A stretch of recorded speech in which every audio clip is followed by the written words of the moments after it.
ইন্নাল্লাযীনা ক্বালু রাব্বুনাল্লাহু সুম্মা ইসতাকামু ফালা খাউফুন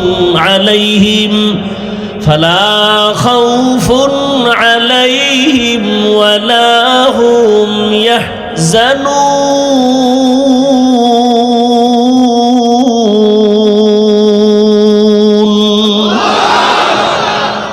আল্লাহ তাআলা বলেন, যারা আমাকে রব বলে স্বীকার করবা এবং এই রবের কথার উপরে জীবনকে মজবুতের সাথে চালাইবা, তোমাদের দুনিয়ায় কোনো ভয় নাই, পরকালেও চিন্তা নাই। আমি আল্লাহ কুদরতের দ্বারা তোমাকে বিনা হিসাবে জান্নাত দিয়ে দিব।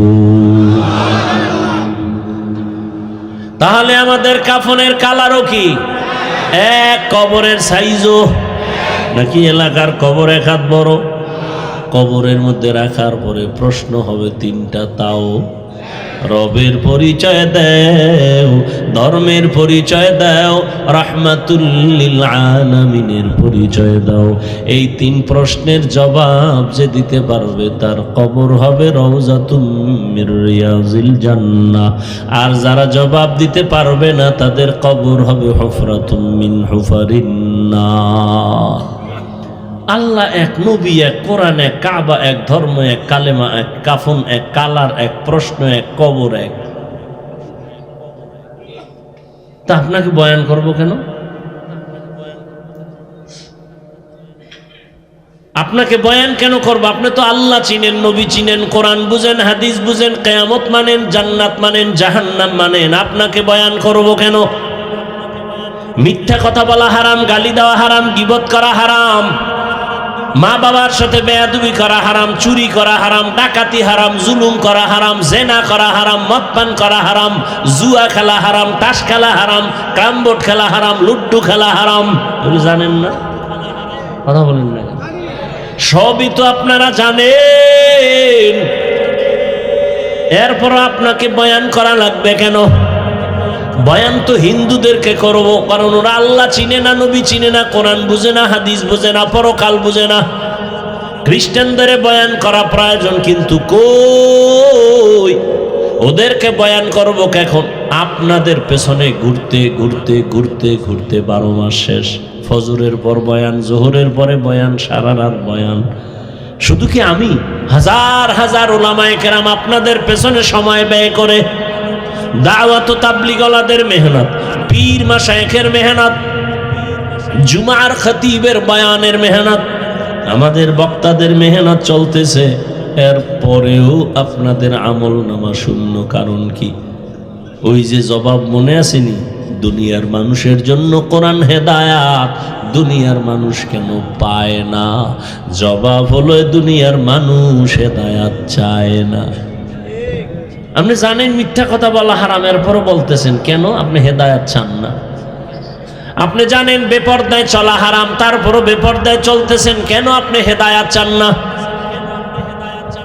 আপনি মুসলমান, আল্লাহ মানেন, নবী মানেন, তারপরও আপনি হালাল উপার্জন করেন না। জানিয়া শুনিয়া কেন এই পথে? আপনি তো হেদায়াত চান না। আর আল্লাহ পাকের নিজাম, যে ব্যক্তি হেদায়াত চায় না সে হেদায়াত পায় না। রহমতের নবীর চেহারা এতটাই উজ্জ্বল যে নবীর চেহারার দিকে একবার নজর দিলে 7 দিনের ক্ষুধা থাকে না। কেমন মায়ার নবী যে রসুলের চেহারা দিয়ে তাকাইলে ইমানের সাথে জাহান্নামের আগুন হারাম।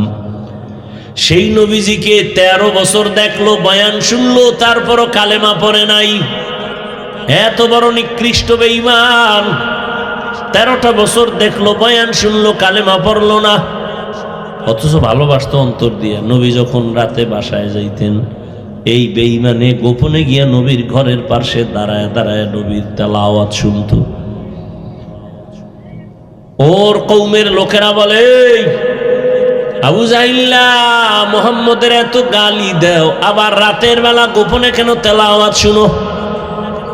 বলে, যত গালি দেই মুহাম্মদের মতো একজন আমানতদার, এমন কণ্ঠওয়ালা নাই যার তেলাওয়াতে কলিজা ঠান্ডা হয়ে যায়। কিন্তু কালেমা কি? পড়ে নাই, হেদায়েত নবীরে দেখেও পায় নাই। কেন? হেদায়েত চায় নাই। অন্যদিকে 27 বছরের এক যুবক, কয় বছর? 27 বছরের যুবক তরবারি নিয়ে দৌড়ায়, আমার নবীকে জবাই করবে। রহমতের নবীকে জবাই করার জন্য 27 বছরের যুবক দৌড়াচ্ছে। সামনে যাইয়া নবীর চেহারাটা দেখা তরবারি ফারায় বলে, ও রহমতের নবী, বেয়াদবি মাফ করেন, কালেমাওয়ালা মুসলমান বানায় দেন। নবীজির জবাই করনেওয়ালা হেদায়েত পাইছেনি? কেন পাইছে? চাইছে। জিন্দেগি মে বন্দেগি তু করনা হে, जिंदगी में बंदगी तू करना है, जिंदगी बे बंदगी शर्मिंदा है, जिंदगी बे बंदगी शर्मिंदा है। यहाँ हम सब मुसाफिर, दिल ना लगा अहले दिल की नजर से रूह करता जा,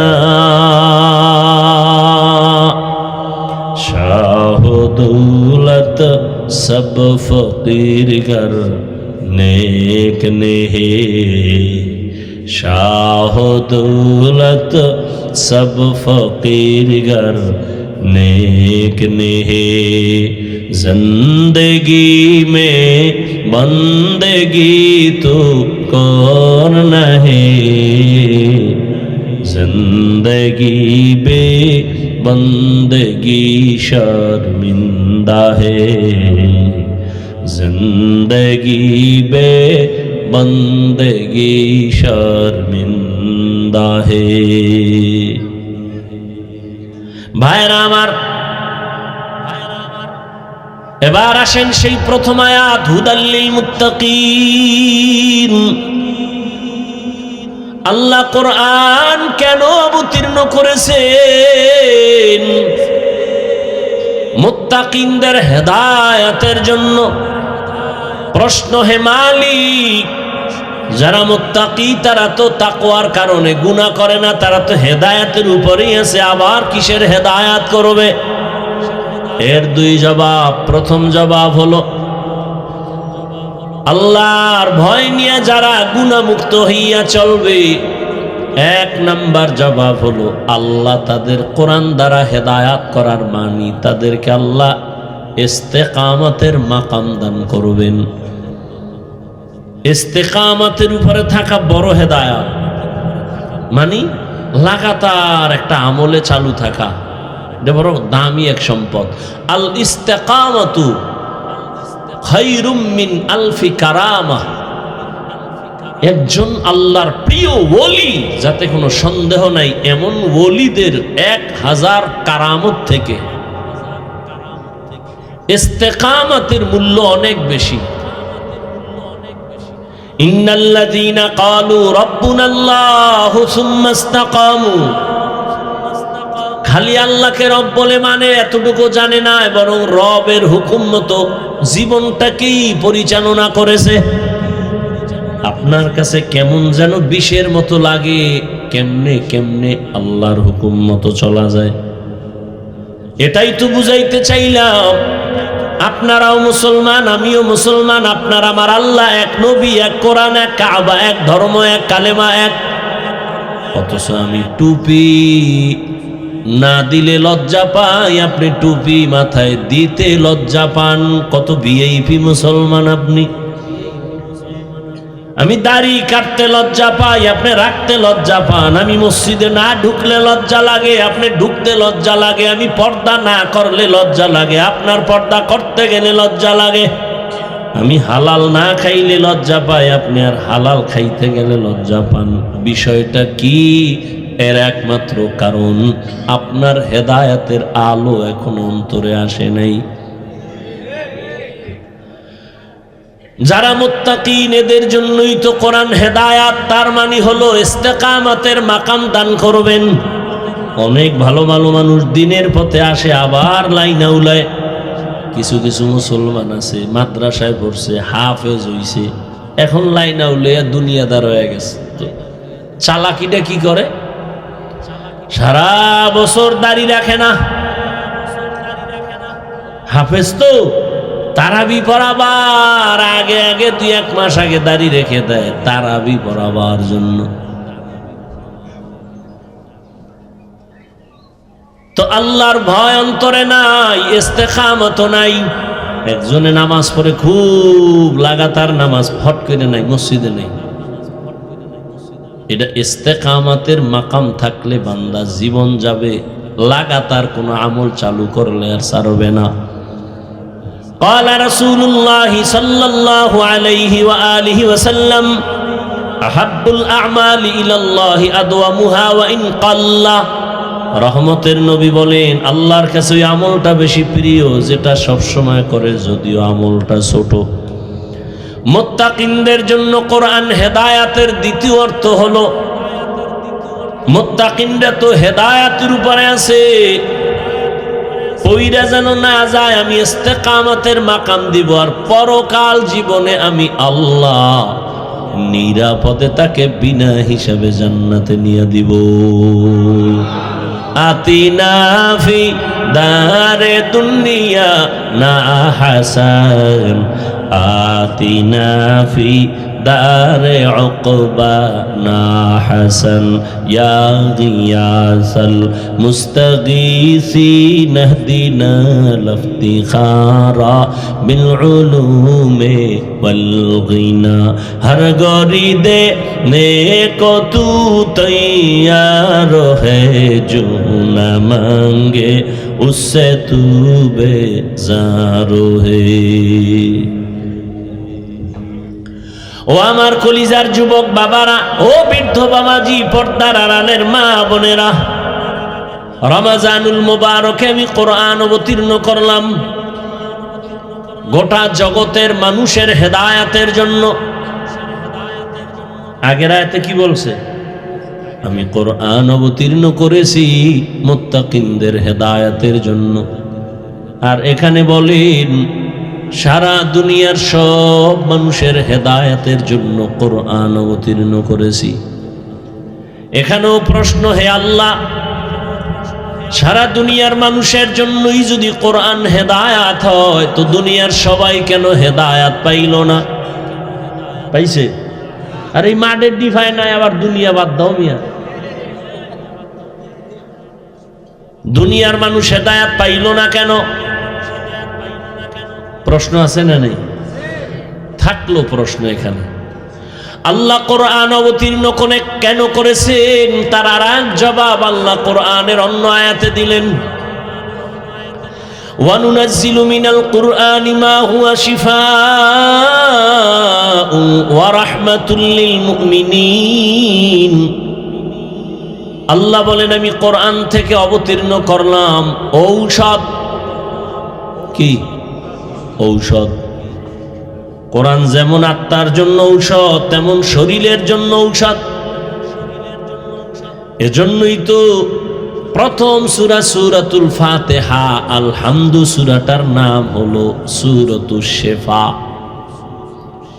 রোগ মুক্তির ঔষধ। ফজরের নামাজের সুন্নত পড়ে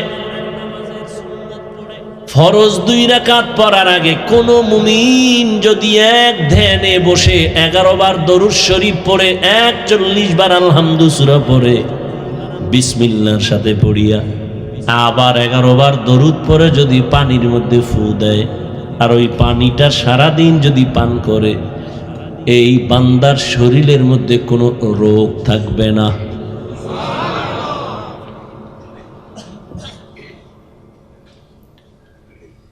তাহলে আল্লাহ বলেন, আমি কোরআন অবতীর্ণ করলাম ঔষধ। ওয়ানুনাজ্জিলু মিনাল কুরআনি মা হুয়া শিফাউন ওয়া রাহমাতুল লিল মুমিনিন। তাহলে বোঝা গেল কোরআন যদি ঔষধ হয়, দুনিয়ার সব মানুষ হলো রোগী। ঔষধ কি ভালো মানুষে খায়? যারা অসুস্থ তাদের জন্য ঔষধ। কোরআন যদি ঔষধ হয়, সারা দুনিয়ার মানুষ রোগী। বলে কেন সারা দুনিয়ার মানুষ কেন রোগী? বলে একমাত্র কারণ এদের ঈমান নাই। কি নাই? ঈমান না থাকার কারণে রোগী। ঔষধ হলো কোরআন। তাদের ঈমান আছে তারাও কি রোগী? বলে হ্যাঁ, তারাও রোগী। কেন? কয় তাদের ঈমান আছে, আমল নাই। এরকম ঈমানদার নাই? আল্লাহ মানে, নবী মানে, কোরআন মানে, হাদিস মানে, কিয়ামত মানে, জান্নাত মানে, জাহান্নাম মানে, নামাজ পড়ে না। আবার একদল নামাজ পড়ে, নামাজের মধ্যে ভেজাল। তাহলে ঈমানওয়ালারা রোগী কেন? তাদের আমল নাই। প্রশ্ন, যাদের আমল আছে তারাও কি রোগী? বলি হ্যাঁ, তারাও রোগী। কেন? বলে আমলের মধ্যে ইখলাস নাই, তাকওয়া নাই। আমল করে মানুষকে দেখাবার জন্য। এই আমলের নাম রিয়া। রিয়া কবিরা গুনাহ। তাহলে আপনার নামাজ যদি মানুষকে দেখানোর জন্য হয় তো কবিরা গুনাহ হলো। এই নামাজ দিয়ে জান্নাত পাওয়া যাবে না, গুনাহমুক্ত হওয়া যাবে না। কোরআন আল্লাহ কেন দিলেন? দুনিয়ার মানুষের ঔষধ। তোমার শরীরের যত রোগ আছে কোরআনের ঔষধ ব্যবহার করো। পৃথিবীর একজন চিকিৎসা বিজ্ঞানীর নাম শিক্ষিত যারা আপনারা সবাই জেনে থাকবেন। পৃথিবীর একজন বিখ্যাত চিকিৎসা বিজ্ঞানী বু আলী সিনা তার নাম।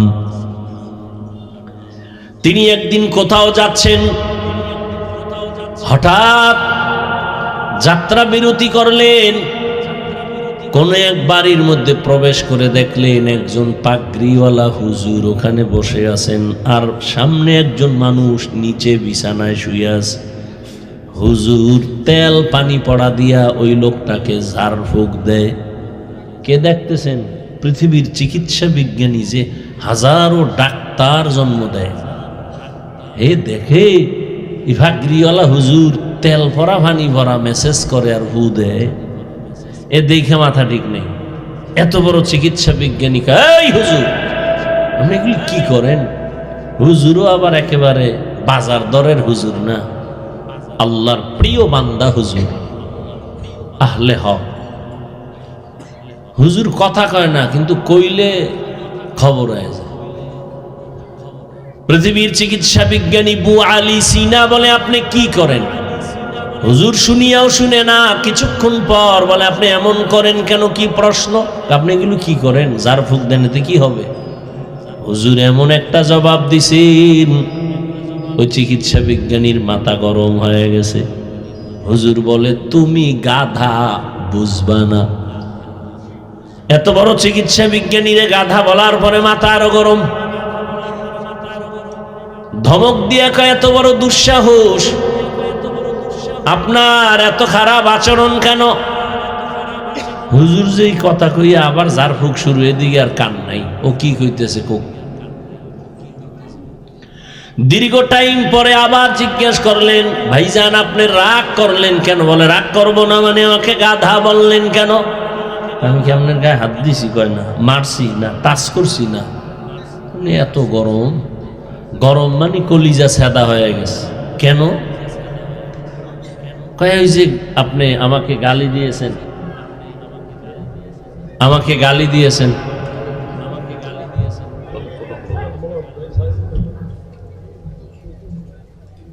আল্লাহর বান্দা ওলিয়ে কামেল বলেন,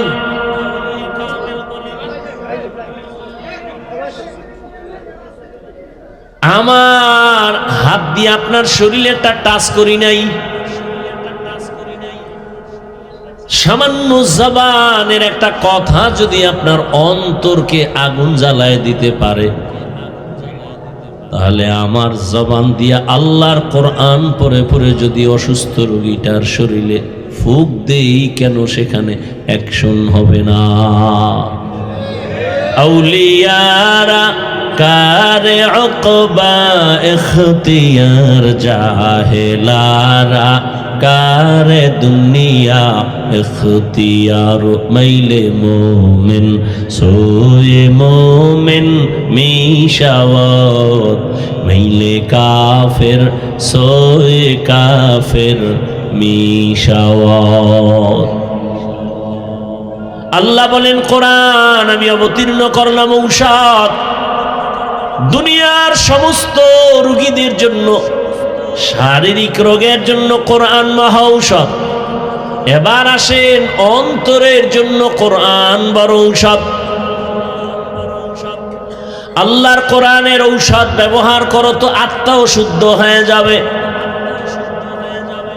আল্লাহ বলেন ইন্নামাল মুমিনুনা আল্লাযীনা ইযা যুকিরাল্লাহু ওয়াজিলাত কুলুবুহুম ওয়া ইযা তুলিয়াত আলাইহিম আয়াতুহু যাদাতুহুম ঈমানা যাদাতহুম ঈমানা ওয়া আলা রাব্বিহিম ইয়াতাওয়াক্কালুন।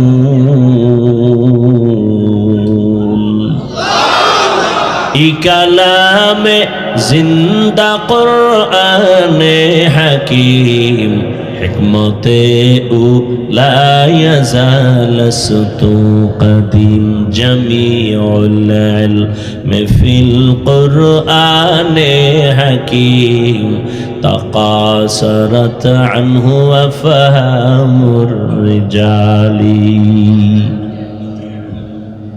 দ্বিতীয় কথা, আল্লাহ কোরআন নাজিল করলেন গোটা দুনিয়ার মানুষের হেদায়াতের জন্য। প্রশ্ন ছিল দুনিয়ার সবাই কেন হেদায়াত পেল না? ও আল্লাহ আপনার ওয়াদা কই? আপনি ওয়াদা করেছেন, আপনি কোরআন অবতীর্ণ করলেন দুনিয়ার সব মানুষের হেদায়াতের জন্য, তো দুনিয়ার সবাই কেন হেদায়াত পায় না? তার সংক্ষিপ্ত জবাব, দুনিয়ার সবাই কেন হেদায়াত পায় না তার জবাব হলো দুনিয়ার সবাই হেদায়াত চায় না। দুনিয়ার সবাই হেদায়াত চায় না। যেমন নগদ বুঝায় দেয় রে বাবা, বেয়াদবি মাফ করবেন, রাগ করবেন না। এখানে আপনারা যারা বসে আছেন সবাই মুসলমান, আমিও মুসলমান। আপনার আল্লাহ আমার আল্লাহ দুই না এক? আপনার আমার নবী, আপনার আমার কাবা, আপনার আমার ধর্ম, আপনার আমার কালেমা, আপনার আমার ইসলাম, আপনার আমার নবী, আপনার আমার কোরআন হাদিস। দুনিয়াতে আসছি, সিস্টেমও কিন্তু এক। নাকি আপনারা লঙ্গি পরে আসছেন? বিদায়বেলা কাফনের সংখ্যাও এক, পুরুষের 3টা, মহিলাদের 5টা। কালার হবে আলাদা। আমগো হুজুর গো কালার হবে একরকম, আপনাদেরটা আর এক রকম হবে। সবার কালারও কিন্তু এক, সবার কালার হবে কালো। কি সাদা হবে সবার কালার। কাফনের উপরে লেখা থাকবে কে বড় হুজুর, কে টাকাওয়ালা, কিছুই লেখা থাকবে না। তাহলে এত বাহাদুরি কেন? আজ আমি বক্তার বাপ, আপনি টাকার ভাব দেখেন, ক্ষমতার ভাব দেখেন। সাদা কাফনে যেদিন ঢুকবেন ওই দিন সব বাহাদুরি বন্ধ হয়ে যাবে। কোটি টাকার মালিক দেখো অভাব হয় না দূর, গরিব ঘুমায় আরাম করে মনটা বাহাদুর। ফেরাউনের লাশটা দেখো মিশর জাদু ঘরে, খায় না মাটি পোকা মাছি সবাই ঘৃণা করে। হৃদয়ে থাকিবে যার নম্রতা সদা, রহমত আসিবে সেথা প্রভুর ওয়াদা। বড়র বাড়াই থাকলে দিলে রহমত আসবে না, নিজেকে নিজে ছোট মনে করিও সদা। উঁচু জমিন থেকে পানি নিচু জমিনে যায়, তেমনি খোদার রহমত আসে নম্রতার হৃদয়। ভোগবিলাসের বাড়ি গাড়ি পরে রবে সব, থাকতে সময় স্মরণ করো আল্লাহ আমার রব। থাকতে সময় স্মরণ করো আল্লাহ আমার রব। আমাদের রবকে সারা রাত বয়ান শুনলে কি লাভ হবে যদি কালেমার হেদায়াত কপালে না আসে, নামাজের মায়া যদি অন্তরে না আসে, নেক আমলের মোহাব্বত যদি অন্তরে না আসে, এখনো আছে তওবা করো। ও আমার যুবক বাবারা, আমি এতক্ষণ আপনাদেরকে যত কথাই বুঝাইলাম, কিন্তু একবারও বলি নাই আমার মতো সবাই হুজুর হইয়া যাও। বলছি? একবারও বলি নাই রে যুবক, আমি পাঁচকল্লি লাগাইছি, তুমিও লাগাও। একবারও বলি নাই মোনাজাত পর্যন্ত থাকো, ভয় নাই। একবারও বলবো না যে তুই টুপি দে। আমি কওমি মাদ্রাসার সন্তান, আমি একবারও বলি নাই তুমি কওমিতে যাও, বলবো না, ভয় নাই। আমি দাওয়াত ও তাবলীগের লাইনের পাক্কা একজন বান্দা, একবারও বলবো না, বলি নাই তুমি তাবলীগে যাও। আমি তাজা পীরের মুরিদ, শুধু মুরিদ না, যারা পীর মুরিদি মানে না, আমি সারা বাংলাদেশে কসম খাইয়া তাদেরকে এতটা ভণ্ড বলি, কঠিনভাবে বলি, এরা এতটাই ভণ্ড। যারা অলি আউলিয়া মানে না, পীর মুরিদি মানে না, আমি বলি এরা কোরআন মানে না, বুখারী শরীফ মানে না, এরা ভণ্ড। শুধু ভণ্ড না, এদের যারা ভণ্ড বলে না তারাও ভণ্ড, খোদার কসম তারাও ভণ্ড। ভাইরা আমার, কিন্তু আপনাদের বলছি কি পীরের কাছে যাও? বলছি? বলবো না, কোনো ভয় নাই। মাদ্রাসায় পড়ো, বলবো না, ভয় নাই। তো কি বলবো? কি বলবো এবার শুনো ও যুবক। তুমি আমি মুসলমান, আল্লাহ এক, নবী এক, কোরআন এক, কাবা এক। তুমি স্কুলে পড়ো, বাধা নাই। কলেজে পড়ো, বাধা নাই। চাকরি করো, বাধা নাই। ব্যবসা করো, বাধা নাই। ও আল্লাহর বান্দারা, তুমি ডাক্তার হও, দোয়া করি। তুমি ইঞ্জিনিয়ার হও, প্রফেসর হও, চাকরিজীবী হও, ব্যবসায়ী হও, তবে আমার ছোট্ট একটা দাবি হলো তুমি বেয়াদব হইবা না। তুমি ডাক্তার হও, বেয়াদব হইও না। ইঞ্জিনিয়ার হও, বেয়াদব হইও না। প্রফেসর হও, বেয়াদব হইও না। বেয়াদব মানে কি? হুজুরের সামনে নামাজের সূরাতে বসার নাম আদব না। আল্লাহর সাথে বেয়াদবি মারাত্মক, রসুলের সাথে বেয়াদবি, মা বাবার সাথে বেয়াদবি, শিক্ষকের সাথে বেয়াদবি, ওলামায়ে কেরামের সাথে বেয়াদবি। আল্লাহ না করুন যদি মা বাবার অন্তরে কষ্ট যায় আর বেয়াদবির কারণে বদদোয়া এসে যায়, আল্লাহর কসম তুই তওবা না করলে মরার আগে তুই পঙ্গু হয়ে বিছানায় পড়ে থাকবি। শিক্ষকের বদদোয়া যদি লেগে যায়, লেখাপড়ার জগৎ থেকে হারিয়ে যাবা। যদি বান্দা তুমি ওলামায়ে কেরামের বদদোয়া নিয়ে চলো, তো তোমার চরিত্রের জিন্দেগি বরবাদ হয়ে যাবে। এই জন্য বলি, তুমি ডাক্তার হও, বেয়াদব হইও না। ইঞ্জিনিয়ার হও, বেয়াদব হইও না। তোমার ব্যবহারে কোনোদিন মা বাবা যেন কষ্ট না পায়, তোমার আচরণে কখনো যেন শিক্ষকেরা কষ্ট না পায়, তোমার আচরণে কখনো যেন উলামায়ে কেরাম কষ্ট না পায়। মা বাবায় কষ্ট পেলে বরদোয়া চলে আসবে, কারো বরদোয়া করা লাগে না। খালি যে কষ্ট পাইয়া বলবে, আহ এটা একটা আগুন তোর কপালে পড়ছে, তো তুই পুইরা চাই। মা বাবায় যদি কষ্ট পেয়ে বলে, আহ এটাই একটা আগুন, অভিশাপ, এটা তোর কপালে লাগলে তুই জিন্দেগি বরবাদ। সম্মান আর জীবনে থাকবে না, সফলতা থাকবে না। এজন্যই বলি, তুমি স্কুলে পড়ো, কলেজে পড়ো, চাকরি করো, ব্যবসা করো, ডাক্তার হও, ইঞ্জিনিয়ার হও, প্রফেসর হও, কি হইও না। লিকুল্লি শাইইন জিনাতুন ফিল ওয়ারা ওয়া জিনাতুল মারই তামামুল আদাবি। আদবওয়ালা জিন্দেগির বড় মূল্য। যত বড় শিক্ষিত হও না কেন, তোমার কথায় ব্যালেন্স নাই, কেউ তোমারে মহাব্বত করবে না। অন্যকে সম্মান দাও না, বিনয়ের সাথে কথা বলো না, কেউ তোমাকে অন্তর থেকে ভালো জানবে না। অতএব বান্দা, তুমি যাই হও না কেন, ব্যবসায়ী, চাকরিজীবী হও, বেয়াদব হইও না। ও আমার পর্দার আড়ালের আম্মা জানেরা, আপনাদের সন্তানদেরকে যা বুঝাইতেছি, মা আপনি যদি দোয়া না করেন, চেষ্টা না করেন, সন্তান কোনোদিন এই গুণে গুণান্বিত হতে পারে না। কারণ গাছ ভালো হলে ফল ভালো হবে, মা ভালো হলেই তো সন্তান ভালো হবে। এই দুনিয়ায় যত সন্তান ভালো হয়ে আসছে সব মায়ের অবদানের কারণে। এ কারণেই তো মায়ের অনেক মর্যাদা, অনেক সম্মান আল্লাহ দান করেছেন। এই পরিমাণ সম্মান আল্লাহ নবীর মাধ্যমে ইসলামের দ্বারা মহিলাদেরকে দিয়েছেন কিয়ামত পর্যন্ত। সারা দুনিয়ার মানুষ যদি আলাদা সম্মান দিতে চায়, আল্লাহর কসম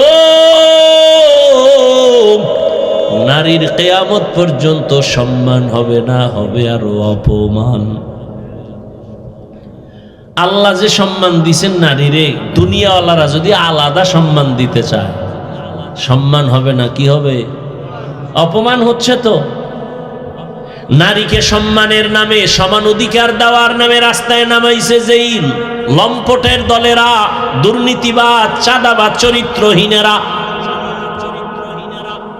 সেই নারীদের কারণে আজ জেনা বেবিচার বেড়ে গেছে। নারীরা সমান অধিকার চায়, অথচ আল্লাহ দিছে নারীর মর্যাদা অনেক বেশি পুরুষের থেকে। ইদানিং কালে মহিলারা আবার নাকি ময়দানে আসতে চায় নতুন রূপ নিয়া। কি কয়? ছেলে যেই পরিমাণ সম্পদ পাবে মেয়েটাকেও সমান দিতে হবে, কারণ বাবার থেকে ছেলে যা পাবে তার অর্ধেক যদি মেয়ে পায়, মেয়ের উপরে জুলুম হয়ে গেল। ওই তার সেরার জানা না কে আল্লাহ পাক এই যে অর্ধেক দিছেন তাও ছেলের থেকে বেশি দিছেন। এটা বুঝার আর মেমোরি নাই, জিবি নাই, হ্যাং হয়ে গেছে। হায় হায় হায় হায় হায় হায়, আল্লাহ সবাইকে মাফ করেন। হুদাল্লিল মুত্তাকিন। ও আমার যুবক বাবারা, ও পর্দার আড়ালের আম্মা জান, আপনাদের সন্তানদের জন্য অনেক কথা বলেছি, এগুলো জীবনেও বাস্তবায়ন হবে না যদি আপনি দোয়া না করেন। কারণ এই দুনিয়া যত ভালো সন্তান আসছে মায়ের কারণে, মায়ের অবদানে সন্তান ভালো হয়েছে। এরে আম্মা জান, এসপি সাহেব ভালো, মায়ের অবদান। ওসি সাহেব ভালো, মায়ের অবদান। এরে আম্মা জান, এই কারণেই তো আপনাদের সম্মান পুরুষের থেকে। আপনারা নবীদের মায়ের মতো মা, সাহাবায়ে কেরামদের মায়ের মতো দামি মা, খাদিজা রাদিয়াল্লাহু আনহার মতো দামি নারী, ফাতেমা রাদিয়াল্লাহু আনহার মতো নারী। আপনারা তো আয়েশা রাদিয়াল্লাহু আনহার মতো দামি নারী, ইসমাঈল নবীর মা হাজরা আলাইহা সালামের মতো দামি নারী। আপনারা তো ঈসা নবীর মা মারিয়াম আলাইহা সালামের মতো দামি নারী। আপনারা তো বেঈমান ফেরাউনের স্ত্রীর নাম কি? এই যে এত বড় বেঈমানের ঘরে থাইকা আসিয়া নামের স্ত্রী আল্লাহর এত পেয়ারা হয়েছে। রহমতের নবী বলেন, কিয়ামতের ময়দানে আসিয়ার সাথে আমার সাথে বিয়া হয়ে যাবে। এরে আম্মা জান, এত বড় বেঈমান ফেরাউনের ঘরে থাইকা আসিয়া যদি আমার আল্লাহকে আপন বানায় নিতে পারে, আপনার স্বামী তো ফেরাউনের মতো খারাপ না। আপনি কি পারেন না আপনার স্বামীর জন্য নামাজ পড়ে দোয়া করবেন, স্বামীর মাল হেফাজত করবেন, স্বামীকে ঘরে আসলে বুঝাবেন নামাজের জন্য, নিজেও নামাজ পড়ে দোয়া করবেন, আল্লাহ আমার স্বামীর কামাই রুজিতে বরকত দেও, অল্প কামাইয়ের মধ্যে বরকত বেড়ে যাবে। আপনার স্বামীর মাল এটা স্বামীর না আপনার, আপনি হেফাজত করবেন। মোবাইলে সময় নষ্ট করবেন না। সন্তানটাকে আদর্শওয়ালা ডাক্তার বানাবেন, আদর্শ ইঞ্জিনিয়ার বানাবেন, আদর্শ প্রফেসর বানাবেন। আপনার সন্তান আপনি মরিয়া গেল ডাক্তারি করবে কিন্তু কোরআন পড়িয়া মা বাবার জন্য দোয়া করবে। আপনার সন্তানকে আপনি দিনের পথে রাখেন, ডাক্তার বানান, নামাজি হয়ে যাবে, আপনার জীবন ধন্য হবে। এরে আম্মা জানেরা, আপনার মতো কত মা এই অঞ্চলে এখনো আছে, বেপরদায় চলে না, নামাজ ছাড়ে না, মোবাইলে সময় নষ্ট করে না, স্বামীর মাল খেয়ানত করে না। এখনো কি আপনারা পারেন না তওবা করতে আল্লাহর কাছে? জীবনে আর নামাজ ছাড়বেন না, বেপরদায় চলবেন না, মোবাইলে সময় নষ্ট করবেন না, স্বামীর মাল হেফাজত করবেন। প্রত্যেকটা মা যদি হিসাব করে স্বামীর মাল স্বামীর না, পৃথিবীর কোনো স্বামীর মাল নিজের না, সব কামাই রুজি গাধার মতো দিনরাত কষ্ট করে ছেলে মেয়ে স্ত্রীর জন্য। নিজে না খায় থাকলে কষ্ট নাই, কিন্তু যদি শুনে বাচ্চা খানা খায় না, কলিজা ফেটে যায় কষ্টে। ঈদের জামা নিজে কিনতে পারে না, দুঃখ নাই। সন্তান আর স্ত্রীকে যদি দিতে না পারে, মনের মধ্যে দুঃখ। মা যদি চিন্তা করে স্বামী মরে গেলে সব সম্পদ তো আমার, এই চিন্তা করলে কোনো মা স্বামীর সম্পদ গুনাহের কাজে ব্যয় করবে না। প্রত্যেকটা সন্তান যদি চিন্তা করে বাবার টাকা পয়সা তো আমার, বাবাই মরে গেলে তো আমার হাতেই চলে আসবে, এই চিন্তা যদি করতো, কোনো সন্তান বাবার সম্পদ বেলাইনে খেয়ানত করতে পারতো না। এখনো সময় আছে, আম্মাজান তওবা করেন, আল্লাহর কাছে মনে মনে বলেন, জীবনে আর বেপরদায় চলবেন না, নামাজ ছাড়বেন না, মোবাইলে সময় নষ্ট করবেন না, স্বামীর মাল হেফাজত করবেন, খেয়ানত করবেন না, সন্তানটাকে আদর্শওয়ালা বানাবেন, বেয়াদব বানাবেন না। ও আমার বৃদ্ধ বাবাজিরা, আপনার মতো কত বুড়ারা মসজিদে গিয়া নামাজ আদায় করে, বলেন আপনি কেন পারবেন না? এখন থেকে তওবা করেন। যুবক বাবারাও তওবা করে নাও। স্কুলে পড়ো, কলেজে পড়ো, চাকরি করো, ব্যবসা করো, তোমার মতো যুবক স্কুল কলেজে পড়ে, সত্য কথা বলো, 5 বেলার নামাজও পড়ে নাই। আমি বলবো তোমার কপালে কার জানি বরদোয়া লাগছে, এই বরদোয়া অভিশপ্ত কপাল নিয়ে জন্ম নিছো কেন? তোমার মনটারে বুঝাও না। তোমার মতো যুবক স্কুল কলেজে পড়িয়েও যদি নামাজ পড়ে, বলো বাবা তুমি কেন পারো না? তোমার মতো যুবক ডাক্তার, প্রফেসর, ইঞ্জিনিয়ার নামাজি, তুমি কেন পারো না? তোমার মতো যুবক সন্তান রাস্তায় গাড়ি চালায়, নামাজ পড়ে, বলো তুমি কেন পারো না? নদীর মধ্যে মাছ ধরে, নামাজ পড়ে, কৃষি কাজ করে, নামাজ পড়ে, তুমি কেন পারো না রে বাবা? তোমার মতো সন্তান ব্যবসা করে, চাকরি করে, ডাক্তার, প্রফেসর, ইঞ্জিনিয়ার, 5 বেলার নামাজ পড়ে, তুমি কেন পারবা না রে বাবা? ও যুবক, তাকায় দেখো, তোমার মতো যুবক দাড়িওয়ালার নামাজির অভাব নাই। স্কুল কলেজে পড়িয়াও নামাজ পড়ে, মা বাবার দোয়া নিয়ে চলে। এখনো সময় আছে, তওবা করো, মনে রে বুঝাও, আর নামাজ ছাড়বা না, দাড়ি কাটবা না, বেপরদায় চলবা না, মা বাবার সাথে বেয়াদবি করবা না।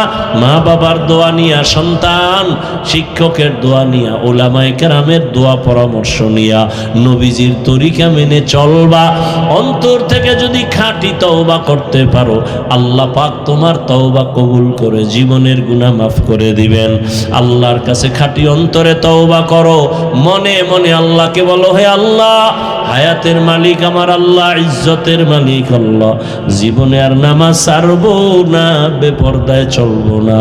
ও আল্লাহ, এই ময়দানের সবাইকে তওবাওয়ালা জিন্দেগি দান করেন, তাকওয়াওয়ালা জিন্দেগি দান করেন। আয় আল্লাহ, মেহেরবানি করে আমাদের সবাইকে গুনাহমুক্ত হইয়া আদর্শ মানুষ হওয়ার তৌফিক দান করেন। আমিন।